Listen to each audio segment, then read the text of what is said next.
La rébellion de Robert se déroule avant les événements de Game of Thrones, mais elle a un impact énorme sur tout ce qui se déroule dans la série. Bien le bonsoir, mesdames et messieurs. Nous sommes l'animation de la soirée. Robert Baratheon n'est pas là depuis très longtemps dans Game of Thrones, mais sa mort déclenche une chaîne d'événements qui mène à la guerre contre les Stark et les Lannister. Et ce n'est pas la seule fois où Robert Baratheon provoque des bouleversements à Westeros. La raison pour laquelle il est roi dans la saison 1 de Game of Thrones est qu'il prend le trône de fer au roi fou, Aerys II Targaryen, au cours d'une guerre civile surnommée la Rébellion de Robert.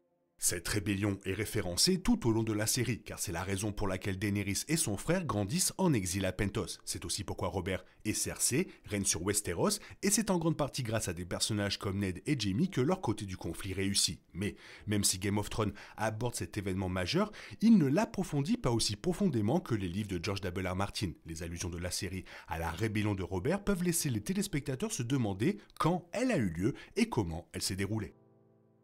Robert est le roi des 7 royaumes depuis un certain temps à l'ouverture de Game of Thrones, et lui et Ned discutent de leur rébellion comme si elle s'était produite il y a peu de temps. Selon les sources de Martin, la rébellion de Robert commence en 282 AC et dure environ un an. Cela se situe environ 16 ans avant Game of Thrones, qui reprend en 298 AC. Cela correspond à l'âge des personnages dans les livres, car Jon est un bébé lorsque Robert monte sur le trône, et Daenerys est née vraiment peu de temps après. Ils sont tous les deux au début de l'adolescence lorsque l'histoire principale commence.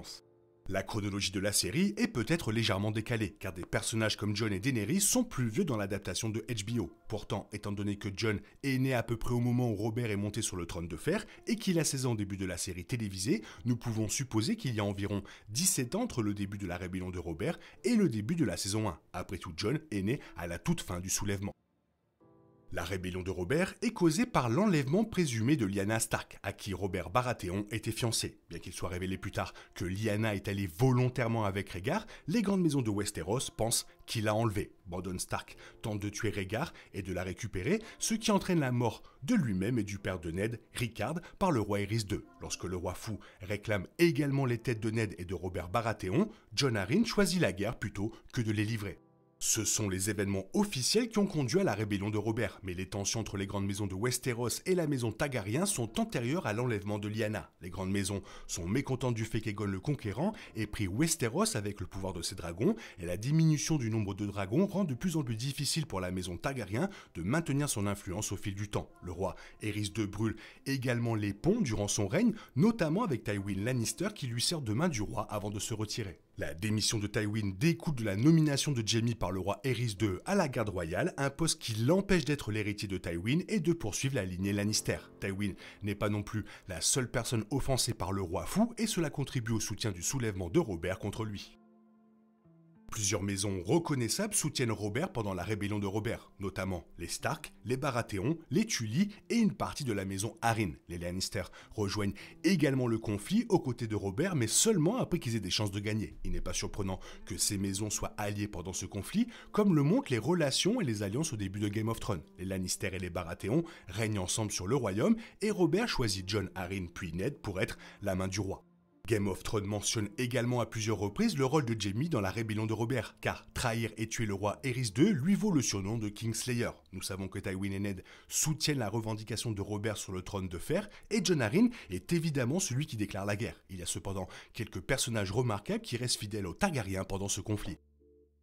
Alors que de nombreuses grandes maisons de Game of Thrones prennent le parti de Robert contre le roi Aerys II, quelques familles remarquables restent fidèles aux Targaryens. Il s'agit notamment des Tyrell, des Tarly et des Martell, qui sont tous des acteurs majeurs dans Game of Thrones. Mace Tyrell se bat pour le roi fou, et il se targue d'être responsable de la défaite de Robert à la bataille d'Ashford, bien qu'il soit suggéré plus tard que Randyll Tarly a pu savoir avec cela que Mace.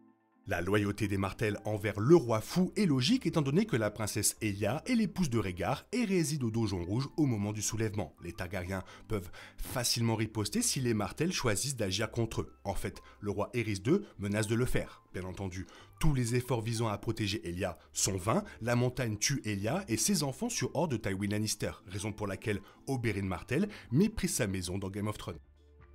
De nombreuses batailles ont lieu pendant la rébellion de Robert, mais seules les plus importantes retiennent l'attention. Il s'agit notamment de la prise de Goéville, des batailles de Summerhall, de la bataille d'Ashford, de la bataille des Cloches, de la bataille du Trident, de la bataille de Mender et du sac de Port-Réal. La prise de Goéville donne le coup d'envoi de la guerre dans la vallée d'Arryn, tandis que le sac de Port-Réal est le combat final au cours duquel Jaime tue le roi Aerys de Targaryen.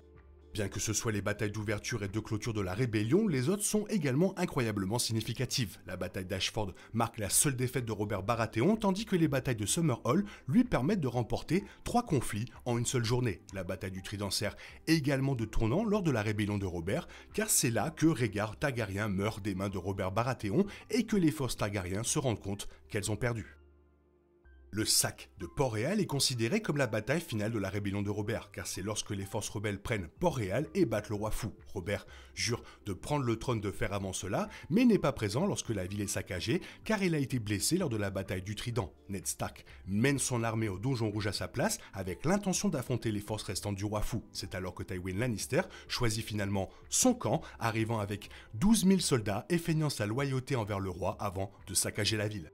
Réalisant que sa défaite est inévitable, le roi fou ordonne à ses hommes d'utiliser le feu grégeois pour brûler Port-Réal, une évolution dont les fans de Game of Thrones se souviendront sans doute. Il ordonne également à Jaime de tuer son père. Ses demandes conduisent Jaime à se retourner contre le roi malgré son serment. Il tue le roi fou et remet la ville à Ned Stark. Robert arrive plus tard pour réclamer le trône de fer, bien qu'il reste encore plusieurs sièges à terminer et des batailles à gagner avant que la rébellion de Robert ne soit définitivement terminée.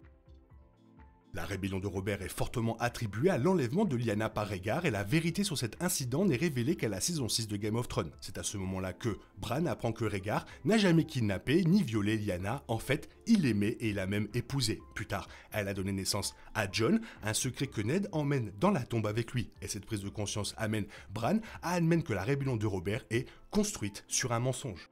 Bien entendu, le soulèvement de Robert n'est pas totalement infondé. Bien que les raisons de Robert pour partir en guerre ne soient pas vraies, le roi fou doit être éliminé. Les grandes maisons de Westeros sont mécontentes de son leadership et sa volonté de réduire en cendres Port-Réal prouve qu'il est inapte à gouverner. Cela rend la rébellion de Robert plus justifiée, même si Game of Thrones en conteste le catalyseur.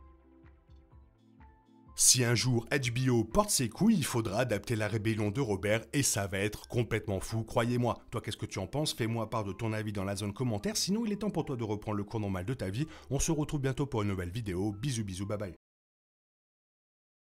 Il est impossible de compter sur les autres de nos jours, on est obligé de tout faire soi-même. Je me trompe? Rien de grave, j'avais tout prévu. Où va le monde, je vous le demande.